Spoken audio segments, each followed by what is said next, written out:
বুধবার শিলচর আশ্রম রোডে শিশু মন্দির গলিতে দুপক্ষের মারপিটের উত্তপ্ত পরিস্থিতি সৃষ্টি হয়। ন্যাশনাল হাইওয়ে পেট্রোল পোস্টের ইনচার্জ কপিল দেবনাথ দলবল নিয়ে ঘটনাস্থলে উপস্থিত হয়ে পরিস্থিতি নিয়ন্ত্রণে আনতে সক্ষম হন। দুপক্ষের মারপিটে গুরুতরভাবে আহত বেশ কয়েকজন লোক।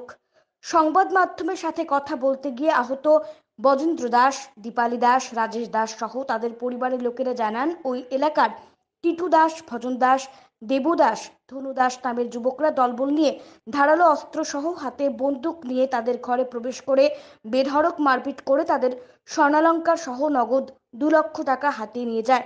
দুষ্কৃতীদের মারে গুরুতরভাবে আহত হন তাদের পরিবারের একজন গর্ভধারিণী বধূ সহ বেশ কয়েকজন লোক। তারা জানান, তাদের চিৎকার চেঁচামেচি শুনে স্থানীয় লোকেরা ঘটনাস্থলে উপস্থিত হয়ে পুলিশের সহযোগিতায় তাদের ঘটনাস্থল থেকে উদ্ধার করে শিলচর মেডিকেল কলেজে চিকিৎসার জন্য প্রেরণ করা হয়। সংবাদ মাধ্যমের মধ্য দিয়ে আহতদের পরিবারের লোকেরা পুলিশ প্রশাসনের কাছে দাবি রাখেন অতি সত্বর দুষ্কৃতিকারী টিটু দাস, ভজন দাস, দেবু দাস, ধনু দাস নামের যুবকদের আটক করে কঠোর থেকে কঠোরতম শাস্তি প্রদান করার জন্য। ধনঞ্জয় দাস, দেবু দাস, দেবদাস, দীপ দাস, তো তারা আমরা গড় থেকে বার করিয়া ডাকি আনিয়া বন্দুক দাউল নিয়ে আসিরে আইছে। আইয়া সেরি আমার গড় থেকে বার করিয়া সেরিয়া আমারে মারছে, আমার ছেলেরে মারছে, আমার মিসেসরে মারছে, আমার ছেলের বউরেও মারছে।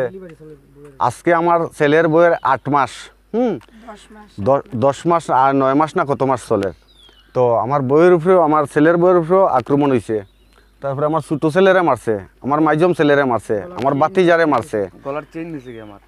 তারপরে তার সোনার চেইন, ব্রেসলেট এইগুলা নিছে। তারপরে যেন যারে পায় তারা আটকাইয়া সিরিয়া আমরা মারে।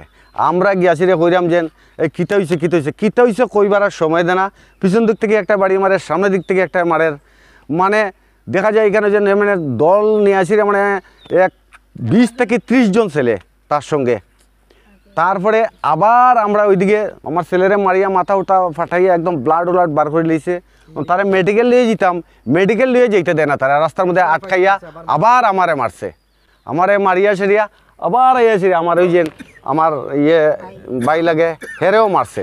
হ্যাঁ, তারপরে দিকে তারা দেখা যায় কিতা হাতের মধ্যে আতে বেন্দা দাও সবের কাছে হাতিয়ার আছে।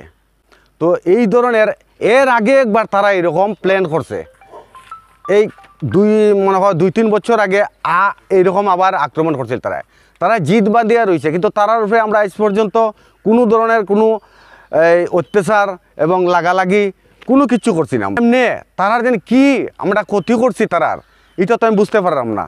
ঠিক আছে, এখন আমরা প্রশাসনের কাছে একটাই দাবি, এই ছেলেগুলারে জীবনযাপন জেল হইতো তারার, আর টিটুরে এনকাউন্টার করা হইতো। টিটু যে ছেলে, এর রেকর্ড বহুত খারাপ, বন্দুক লইয়া ঘুরে, পিস্তল লইয়া ঘুরে। আমরা আশ্রমের দুর্গাপূজার দশমীতে তার শশীন্দ্রদার ছেলে ধনু দাস, তার কাছে আমি হাতেও দরিয়া পাওয়াতে দরিয়া মাপসাইয়া কইছি আমি তার কাছে বলে কোনো যদি বুল টুল হয় বাবা তাকে ঝগড়া টগড়া করিও না। এই ঝগড়া থাকতেও তারা ঝগড়া করছে। দশমীত গিয়া তারা বিলপাড়া পার্টির লগে মারি করছে, দনুয়ে করছে, এই বজনে করছে, টিটুয়ে করছে, তারা মিলিয়া ঝগড়া করছে। ঝগড়া করিয়া থানার মাঝে হ্যারাসমেন্ট হয়েছে কি আমরা দশমীর পূজা গেছিলাম, আমরা গিয়ে হ্যারাসমেন্ট করে নিছে থানার দরিয়া পরে এক থানা থেকে আরেক থানা আমরা ট্রান্সফার করাইছে। কমিটি মানে সবরে মানে আমরা অসম্মানী করাই নিয়েছে। তারা 2 দিন পরে এরকম ঘটনা করে, 2 দিন পরে ঘটনা। ওই দিনে একটা ছেলেরা মারিয়া গলার চেইন নিচে গিয়া 1 লাখ টাকা মোবাইল লিয়ে গেছে, গলার একটা চেইন লিয়ে গেছে, আমরা টাকা পয়সা নিছে, চেইন নিছে। আমি আমার বাতিজারে নিয়ে আমি নিজে মেডিকেল নিয়ে আইতাম, তারা রাস্তা মেয়ে আটকাইয়া মারধর করা শুরু করছে। তার শশীন্দ্রদার ছোটো ছেলেটায় আমার কলারও ধরছে, ধরিয়ে আমারে মানে মারার চেষ্টা করছে। আরও কয়েকটা ছেলে আমার লাত্তি করছে। আমার গলার চেইন আসলো, আমার ব্রেসলেট আসলো, তারা নিচে গিয়ে মারিয়া দূরিয়ে আমরা আবার সময় পাইতেছি না, মানে আমরা রাস্তা দিকে আইতেই না, তারা মানে আমরা আটকে মারধর করছে। প্রশাসনের কাছে আমরা দাবি তার শাস্তি লাগে।